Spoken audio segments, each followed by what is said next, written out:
Seguimos com o Liberdade de Opinião e vamos conversar com o comentarista político Caio Coppola.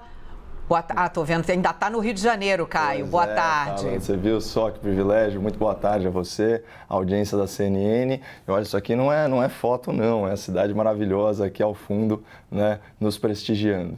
Esse estúdio privilegiado aí da CNN no Rio de Janeiro, realmente vista inigualável. Eu tenho aqui a maravilhosa Avenida Paulista, mas um pouquinho menos sol, vamos dizer assim. Outro clima, né? É isso aí. Caio, o governo de São Paulo anunciou há pouco novas restrições por causa da pandemia. A fase vermelha entra em vigor em todo o estado à noite, das 8 da noite às 6 da manhã, em todos os dias da semana e por 24 horas aos fins de semana e feriados das próximas 2 semanas. Vale lembrar que na fase vermelha apenas atividades essenciais poderão funcionar nesses períodos, como supermercados, farmácias e postos de combustível. Qual a sua avaliação, Caio? Outros estados com aumento de casos devem também fazer como o governo de São Paulo fez? Bom, a minha posição em relação a esse tema já é bastante conhecida, né? E, de certa forma, o governador de São Paulo ele é refém da própria narrativa, né? Então, ele está numa situação em que ele precisa adotar alguma medida, isso no sentido de sinalizar ao público que ele é um gestor eficiente, que responde a externalidades, aos desafios da pandemia, etc. Só que o único caminho, né, que ele, vamos dizer assim, traçou para si é o caminho da imposição de restrição, né, à circulação de pessoas. Então, realmente, ele não tem alternativa, porque os números estão piorando, né, e ele fica preso a própria história.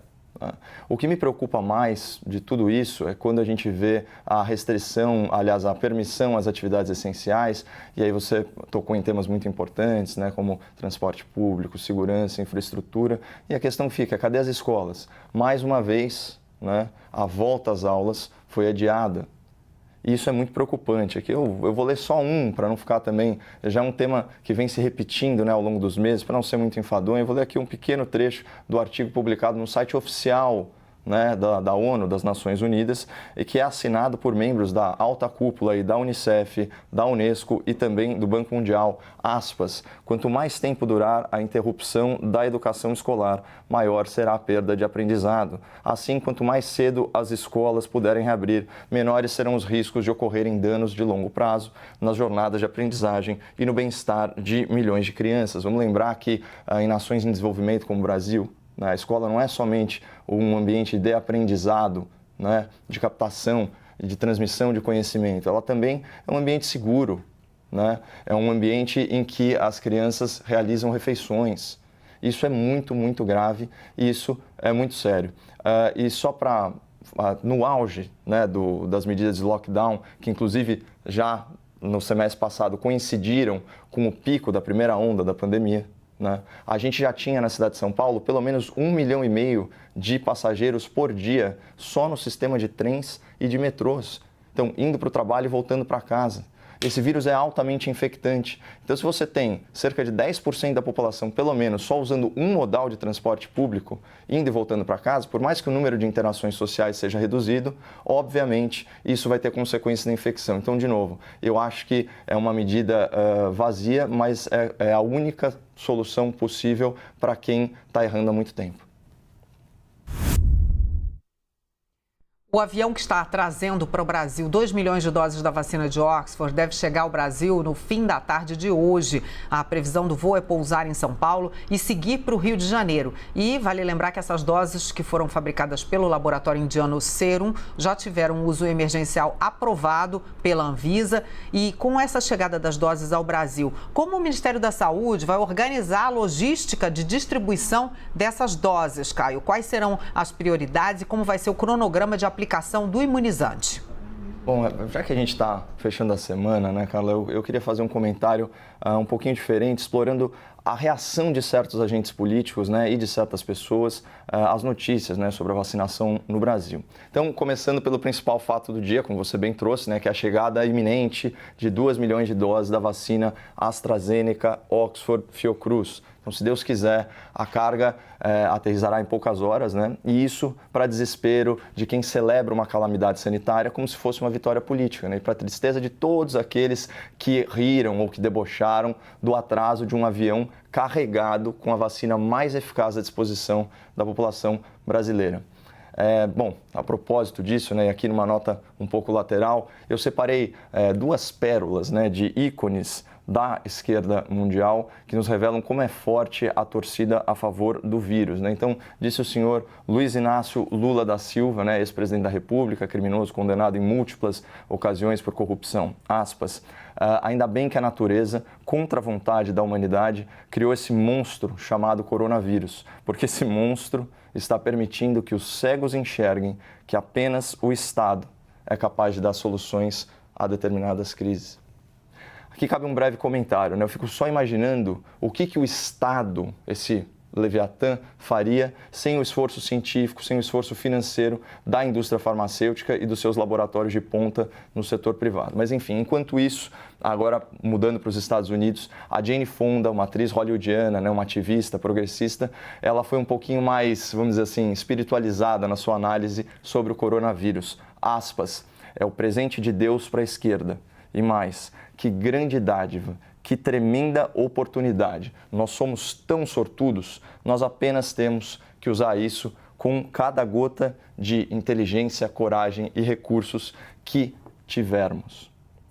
E pior é que lá nos Estados Unidos isso foi feito, né? As grandes corporações de tecnologia de fato censuraram conteúdo de autoridades e influenciadores conservadores. A imprensa fez uma cobertura parcial das eleições, divulgando pesquisas grosseiramente equivocadas. A pandemia serviu de pretexto para alteração de procedimentos eleitorais e o anúncio da primeira vacina, né? Vamos ver, olha só que coincidência, se deu logo após a eleição para que esse feito não fosse associado a Donald Trump.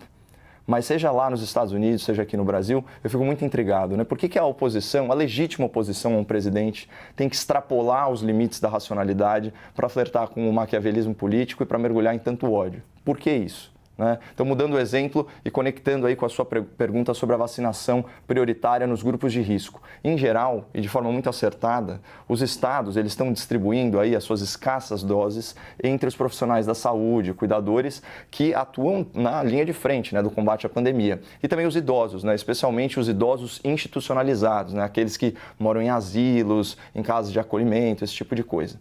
Há estados que também priorizaram trabalhadores do setor de transporte coletivo, de segurança pública e os funcionários do sistema prisional, o que também reflete aí uma escolha técnica pertinente.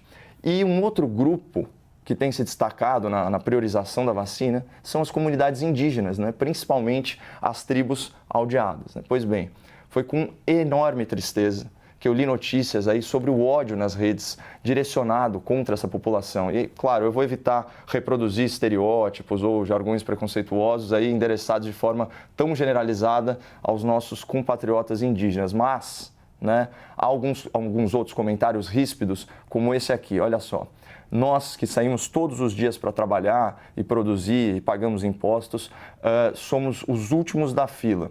Agora, índios que só dão despesa têm que ser os primeiros, fecha aspas. É uma colocação dessas de fato entristece, né? Porque salta aos olhos a tensão, até o ressentimento social provocados pela escolha, né, dos nossos irmãos indígenas como um grupo prioritário de vacinação. Mas bastaria só um pouquinho de pesquisa, né, e um olhar mais objetivo sobre o problema para ver que, de fato, essa é uma população mais vulnerável à Covid-19. Então, aqui trazendo as palavras do promotor de justiça do Mato Grosso, o doutor João Linhares Júnior, ele diz o seguinte: os indígenas, aspas, estão entre os primeiros a vacinar-se por conta da situação precária de higiene, aglomeração e miserabilidade das aldeias, bem como pelo alto índice de contaminação e letalidade entre eles. Não é difícil, né, de imaginar. Isso sem falar na dificuldade geográfica, né, de acesso a tratamento médico em alguns casos. Então, agora, considerando todas essas informações, né, analisando as peculiaridades da vida em aldeias e comunidades indígenas e lembrando que toda a vida humana tem o mesmíssimo valor e esse valor é infinito, né? Será que não faz sentido dar um passo para trás, abandonar esse rancor aí na hora de participar do debate público, ainda que seja por meio das redes sociais?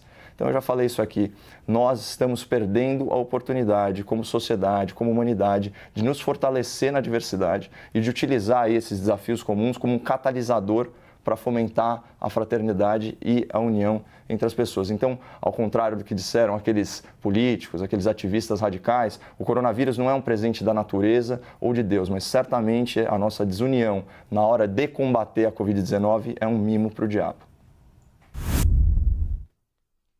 Mesmo com a chegada das doses vindas da Índia, o Brasil ainda tem poucos imunizantes. O Ministério da Saúde e o Instituto Butantan reforçaram que a orientação é manter a imunização em 2 doses por pessoa. Apesar do baixo estoque no momento, o ministro Eduardo Pazuello está confiante na oferta de vacinas. Vamos ouvir. Em janeiro, que é agora, e começo de fevereiro, vai ser uma avalanche de laboratórios apresentando propostas, porque são 270 iniciativas no mundo produzindo vacinas, e a gente tem que estar com muita atenção e muito cuidado para colocar todas elas o mais rápido possível disponíveis, dentro da segurança, dentro da eficácia e na nossa capacidade de colocar no lugar certo, na hora certa. Caio, como você avalia esse início do plano de imunização contra a Covid no Brasil? Quais estratégias o governo deve adotar para que o prazo entre as 2 doses seja respeitado enquanto a oferta é baixa? É um desafio tremendo de comunicação, né, Carla? E daí também a importância, né, da imprensa especializada de reforçar essa mensagem. Eu já trouxe essa realidade aqui, obviamente sem nenhum demérito para profissional que corajosamente emprestou a sua imagem para esse momento simbólico importante, né, da primeira vacina, só que ela de fato não era a primeira imunizada. Porque a Coronavac, né, da Sinovac, em parceria com o renomado Instituto Butantan, ela requer a aplicação de 2 doses, isso para garantia da eficácia mínima aceita pela Organização Mundial de Saúde, que é de 50%. Então, nesse sentido, essas doses da vacina da AstraZeneca, Oxford, Fiocruz, né, por serem mais eficazes, né, com 1 dose você já atinge o nível mínimo de eficácia exigido pela OMS, ou recomendado pela OMS. Então, existe essa vantagem, claro, se fala muito na utilização mesmo da vacina de Oxford com a aplicação da 2ª dose. Parece que ainda há controvérsia sobre qual que é o resultado mais eficaz, né? Gente falando em meia dose e depois dose inteira, ou 2 doses espaçadas aí ao longo do mês, mas do ponto de vista de eficácia mínima, né, da gente poder falar realmente num programa nacional de imunização, você precisa ter 50% de eficácia. Isso é atingido com a Coronavac, somando-se as 2 doses, ou com a primeira dose já da AstraZeneca, Oxford, Fiocruz. Então, principalmente, a inteligência na distribuição dos recursos escassos, a gente acabou de falar da escolha dos grupos prioritários, e, finalmente, aquela vantagem para a gente falar de boas notícias, assim que nós tivermos os insumos, né, principalmente os componentes ativos, né, da vacina, que estão sendo desembaraçados aí junto ao governo chinês, a gente vai ter capacidade de rumar rumo à autossuficiência contra a Covid-19. A vacinação mal começou no Brasil e já tem denúncias de gente furando fila em algumas regiões do país. O Ministério Público apura casos em pelo menos 7 estados e no Distrito Federal. Entre os investigados estão prefeitos, servidores públicos, familiares de funcionários da saúde, entre outras pessoas que não se enquadram nos critérios definidos pelo Ministério da Saúde de prioridade. O prefeito da cidade baiana de Candiba, Reginaldo Martins, do PSD, foi um dos primeiros vacinados no município e justificou a ação dizendo que essa era uma forma de incentivo para a população que está desacreditada, entre aspas, palavras do prefeito. Caio, como o governo pode fiscalizar as pessoas que estão furando fila para serem vacinadas? Eu acho que essa fiscalização ela pode ser até entendida, né, num sentido mais amplo, e existe uma fiscalização social que é muito importante, né?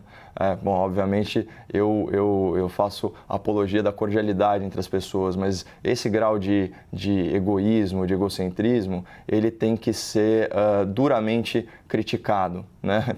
Aí você tem várias ferramentas, né, do convívio humano que não constituem crime para fazer isso e tentar colocar um pouco de vergonha na cara dessas pessoas. A única exceção de todos esses casos que você citou, Carla, a única exceção plausível, aí, possível de argumentação é desse caso, do caso, por exemplo, desse tipo de situação que o prefeito fala. Então, se a autoridade pública, na verdade, ela investida, né, da confiança dos seus governados, né, enfim, ele toma a vacina para sinalizar que ela é segura e endossando a eficácia dela, isso eu até acho válido e a gente está falando de um ato simbólico e apenas a aplicação de uma dose. Agora, isso não tem absolutamente nada a ver com autoridades públicas não eleitas, isso não tem nada a ver com familiares dessas autoridades, né?